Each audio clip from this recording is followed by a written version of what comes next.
Hey guys, it's Abby. I am re-recording my introductory to my channel video because I got a little up in my head and deleted the first one.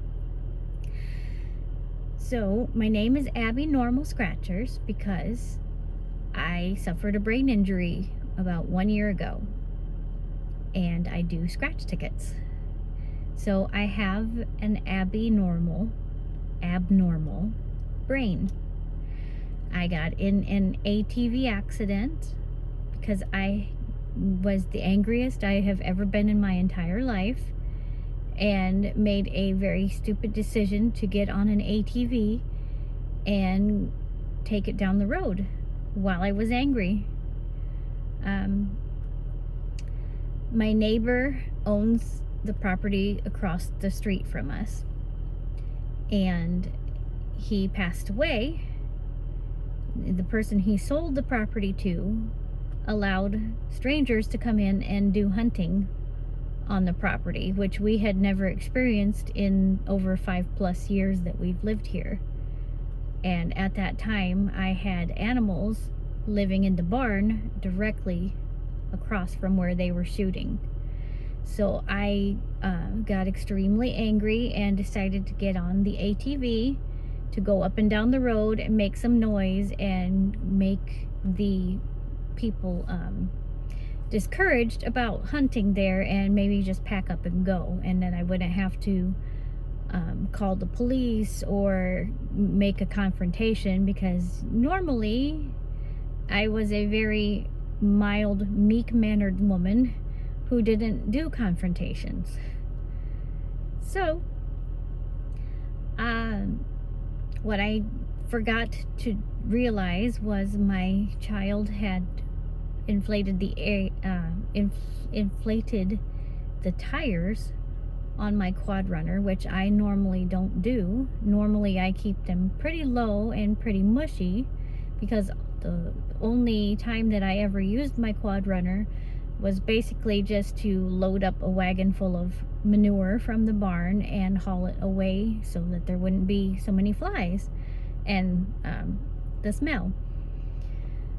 So the tires were much more inflated, and also they had just seal coated the road, which means they lay down a layer of oil and then a layer of gravel, and that sticks down into the oil and puts a new surface on the road. So the combination of inflated tires and gravel, brand newish gravel on the road, and the rate of speed that I was going,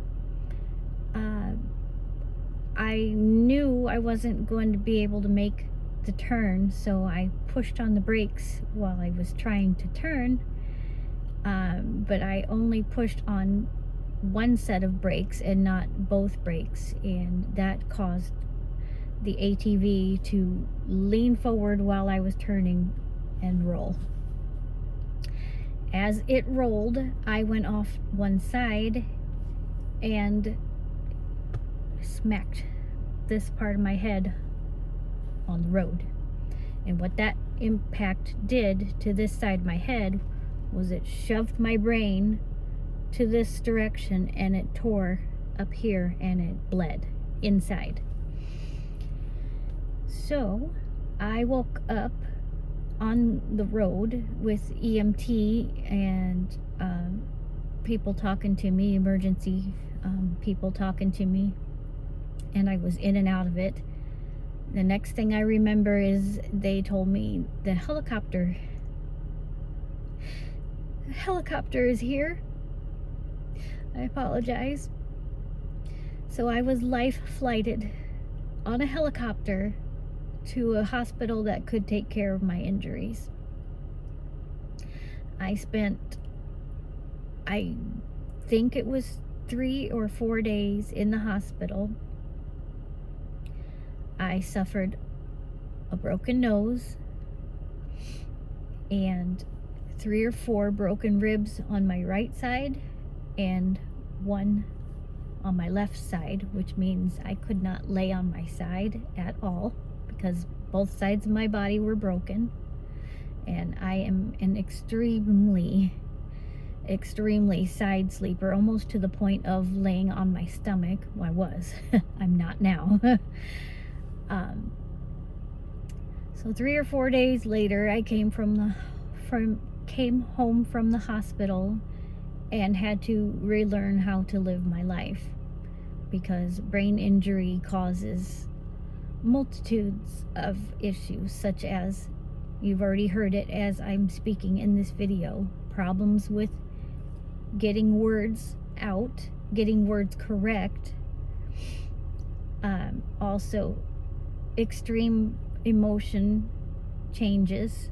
I can go from a normal mood to crying in a snap of a finger, and I can also go into a rage, which is a very common thing for brain injury survivors. So I have spent the past year trying to overcome rage, emotions, pain, bodily damage. When I hit the road, I got this, which I now think is one of the coolest scars I have ever had in my life, but I have a bone spur in my elbow. I had stitches in my arm. Luckily, that was about the only physical damage that took a little bit more to heal. When this side of my face hit the road, it did a whole number on this eye. My eye was black from about here to here, completely swollen shut. My pupil was blown, which means it was expanded to a point where it wouldn't retract down when you get a normal amount of light in your eye. Your eye normally responds. It did not do that. It was also locked at a 90-degree position, so when I opened my eye, my normal eye would go this way, my other eye went this way. That took 3 months for my eye to be able to start retracting the pupil, and my eye slowly, there's my kitty, that's Mr. Tommy. He just finished his breakfast and getting himself back over to his spot out here. But for my eye to eventually start being able to rotate a little bit more, until I had the full range back. I still have extreme light sensitivity in this eye, especially if the light is coming directly up or directly down. Like, I have my sunroof open right now, but normally that's an absolute no. The only reason I can have my sunroof open is because it's foggy today. So that may explain some of the oddities in the way I speak, and I am sometimes very slow to respond to comments, because I also suffer from a lot of processing time issues.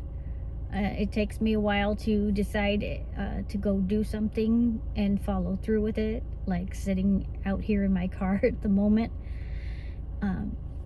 debating on, okay, I got ready, but now I'm so wiped out, tired. Do I really want to go drive somewhere and do the thing and then drive home and get back to home? Or would I rather just say, oh, forget it, shut the car off and go back inside? So there's a bit of struggle. I would say,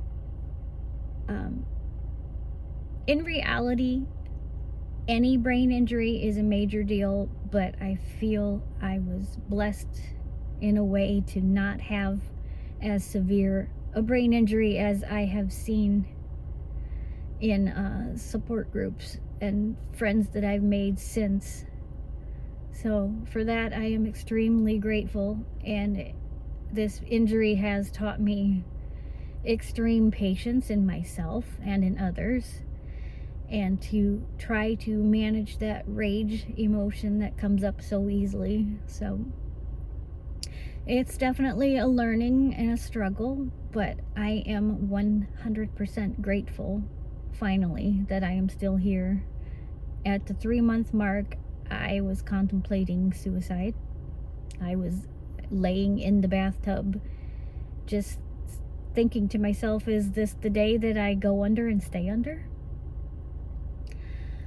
And at 6 months, it got a little easier. It got a little better. And I was able to understand my injuries and start to learn how to deal with them. By 9 months, I was more happy than sad. And by a year, I felt like I'd finally hit a point where I was nearly back to my normal self, with some small little things that probably won't ever go away, but they were definitely more easy to deal with by 1 year. And it varies. I've heard scientific studies say that once you hit the 1 year mark, that's it. Your healing is set, basically concrete in. And I've heard from other people who have suffered injuries that it's not complete, that you still continue to learn and heal. But I've also heard that there is a possibility of developing dementia because of the injury to the front temporal lobe. I'm pretty sure that the actor Bruce Willis is now suffering from frontal temporal dementia. So if you wonder what that's like, you might be able to look into his story to see what that entails. But that's frightening. But I pray, that I don't develop that, or if I do, that I develop it at a point in my life where normal dementia would be happening for a person.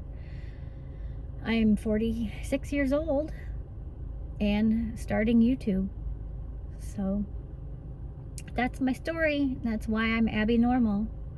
So I appreciate each and every one of you for taking the time out of your day to stop and listen to my story and subscribe to my channel. And I will catch you on the next video. And thank you so much for watching. If you're not subscribed, bump that button if you feel up to it. And we'll see y'all later. Bye.